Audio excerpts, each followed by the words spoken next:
Hello everyone, this is a world with gods and higher dimensional beings. This is Zachary Chang. Today, we're going to talk about the fastest way to make money, cultivation. Yes, it's cultivation. You didn't hear wrong. Let me ask you all a question.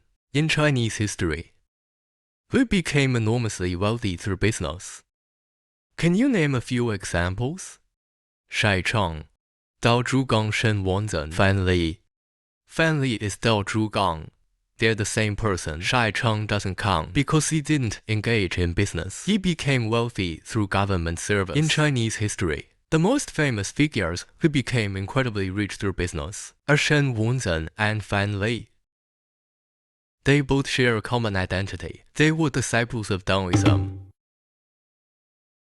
Shen Wanzhen's master was Zhang Sanfang. Fan Li's master was Jiran, also known as Wenzi, a disciple of Lao Tzu. Were these two individuals wealthy simply because they practiced Taoism?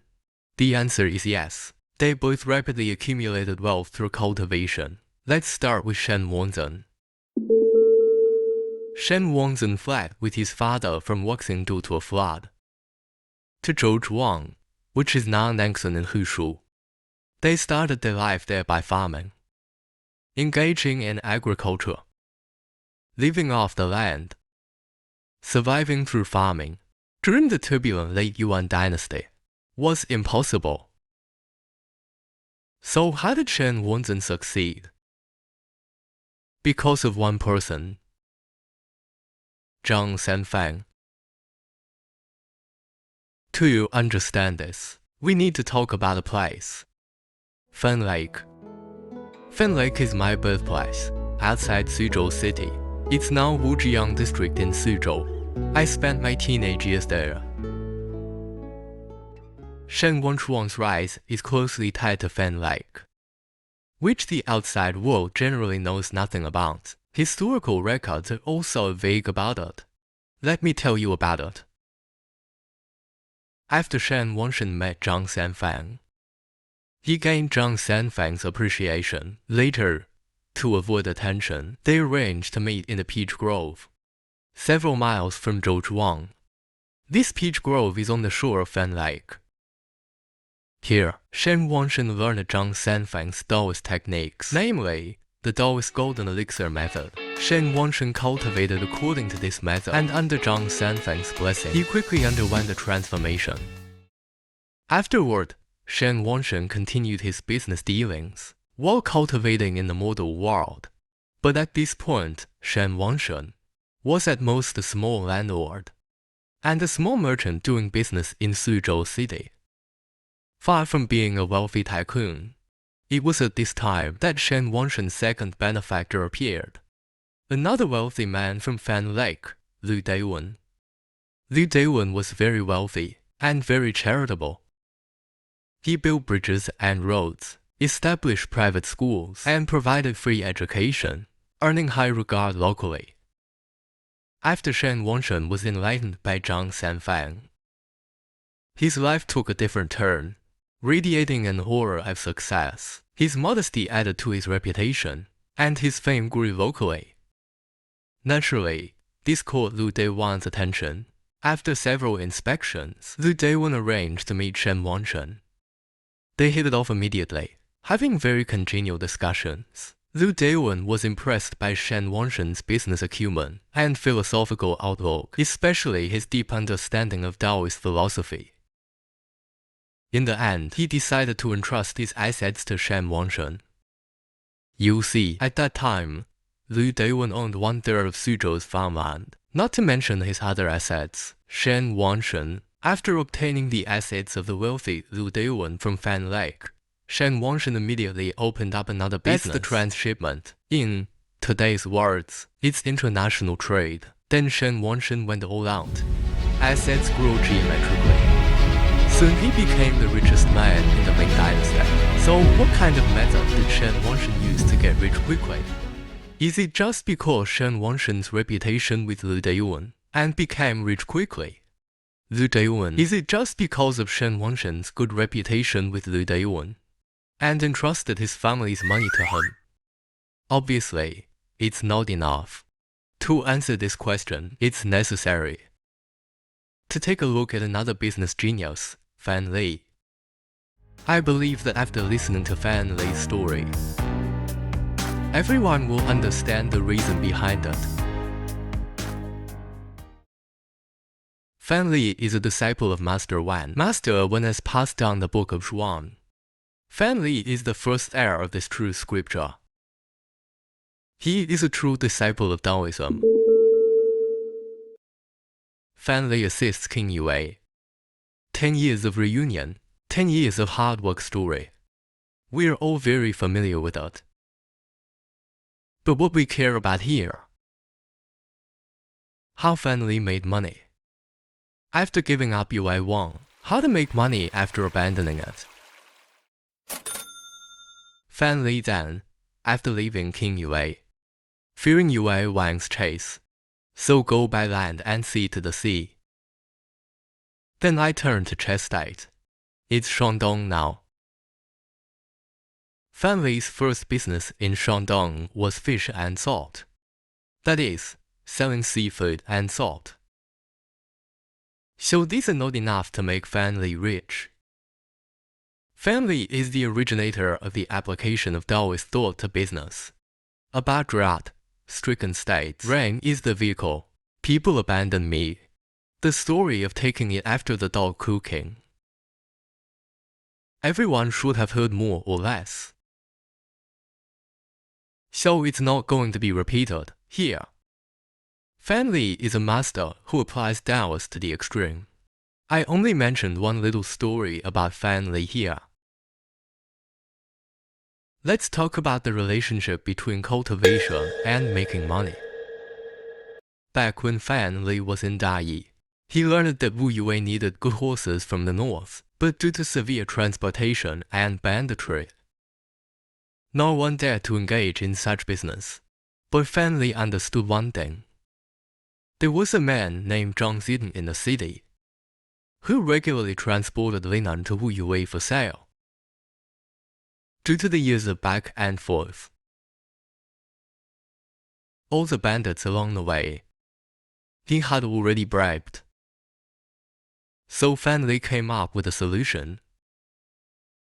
He posted a notice at the city gate, stating that a new local horse team had just opened, and was offering free transportation for merchants to Wu Yue. Sure enough, after this notice was posted, as expected, Zhang Zidong came knocking on the door. They reached an agreement immediately, so Zhang Zidong transported the goods for free, and Fan Li successfully and safely delivered the horses to Wu Yue. This business deal went from having no horses, no operating conditions, to having roads, people, and money to make a good deal. A big deal. So the key is, how could he do this? You might say, he's smart. Then why is he smart? And why couldn't other merchants think of this? The reason is, because Fan Li mastered the Taoist principles. He surpassed all the merchants of his time with a high-dimensional understanding. And this high-dimensional understanding was obtained through Taoist cultivation. Yes, cultivation not only gained the Taoist thoughts of Master Wan. More importantly, it was the method of Taoist cultivation. So what is this method of cultivation? We'll talk about it later. Everyone, please like and subscribe. Open the notification bell. Okay, let's continue. So, I have a question for you all. And then I'll tell you this method in detail. The question is, how did ancient Taoists make a living and sustain their lives, maintain their livelihood? Some say through alms. No. Monks rely on alms. Taoists never rely on alms. Some say they consume the chair of heaven and earth.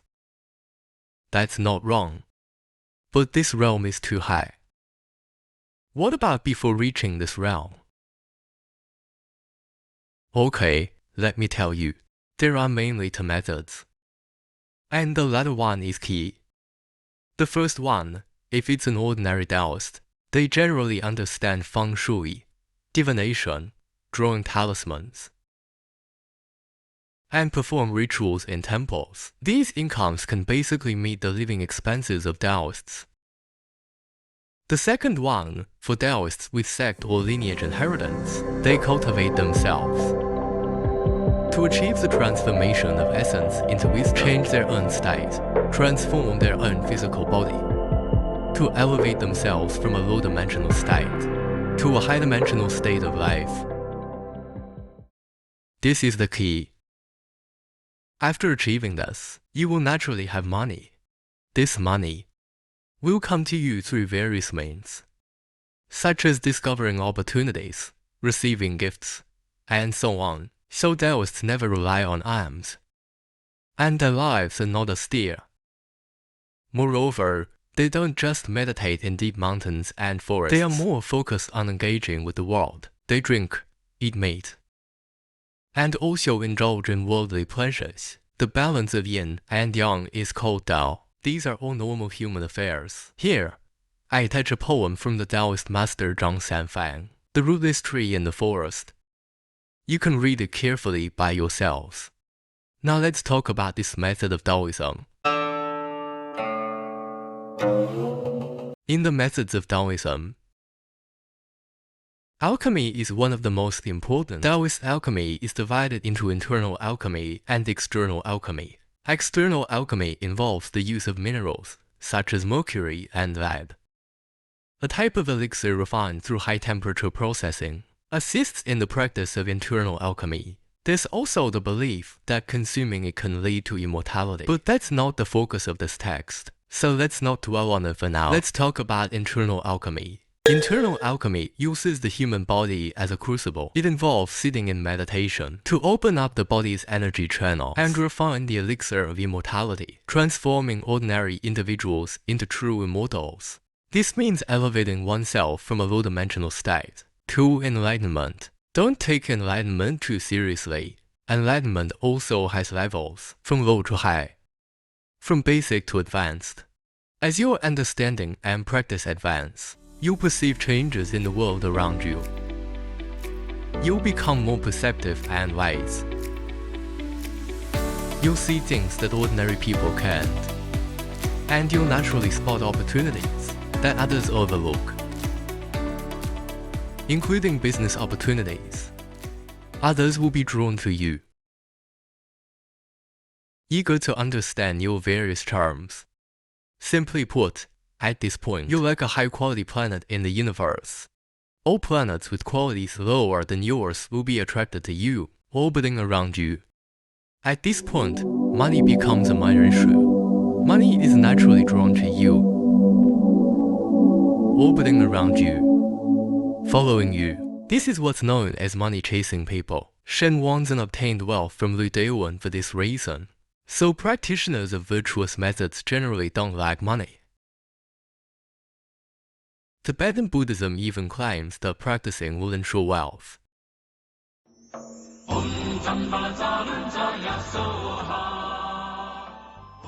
So getting rich involves a few common reasons. Either discovering untapped business opportunities, being at the forefront of a trend, or receiving assistance from influential figures. Literally climbing onto the shoulders of wealth giants. Look at Shen Wanshen after he achieved enlightenment. He naturally attracted the wealthy Lu Dewen from Fan Lake, and then directly entered the ranks of the rich. After years of operation, he aimed to become the wealthiest in the Ming Dynasty. Isn't this a bit like Jack Ma meeting Masayoshi Son? Masayoshi Son investing in Jack Ma, then Jack Ma becoming a billionaire. Everyone knows Jack Ma has always had great respect for Taoism. Now look at Fan Li. After mastering the supreme techniques of the transmission of the inner power, his thought dimensions exceeded those of his time, and many people in subsequent generations by several dimensions. He could easily discern the military and financial disparities. between the Wu and Yue states. While deceiving the Wu state on one hand, he rapidly increased the population of the Yue state and developed the economic productivity of the Yue state, turning this already better country into one of the spring and autumn 5 pigments in just 20 years. Also, due to his high-dimensional lifestyle, in the process of doing business, he could play like a game, 3 times making himself a billionaire, and 3 times dispersing the wealth. All wealth returned to the people. Money in his hands had reached the realm of being freely controlled, so cultivation is the fastest way to make money. Therefore, cultivating the Tao is the fastest way to make money. Hearing this, you may already be eager to know how to specifically cultivate the Tao and reach enlightenment. How to achieve a high-dimensional state of existence. Master once said that all secret techniques are revealed techniques. And the great Tao is simple. Remember to subscribe, like, and share. Turn on notifications. For most ordinary people, your cultivation starts with sitting in meditation. Because this Tao is not just Taoism's Tao. This Tao is the universe's great Tao. We're just borrowing Taoist allegories here to illustrate the relationship between cultivation, life, and wealth. And the fundamental way of cultivation is sitting in meditation. Whether it's Taoism, Buddhism, Hinduism, Confucianism, and almost all other sects, sitting in meditation is the main way of cultivation, or it could be said, it's the most important part.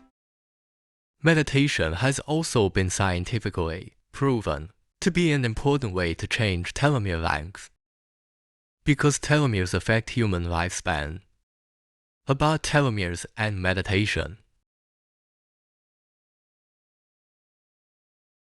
So all you need to do is meditate every day. As long as you can calm down, you'll find your body changing,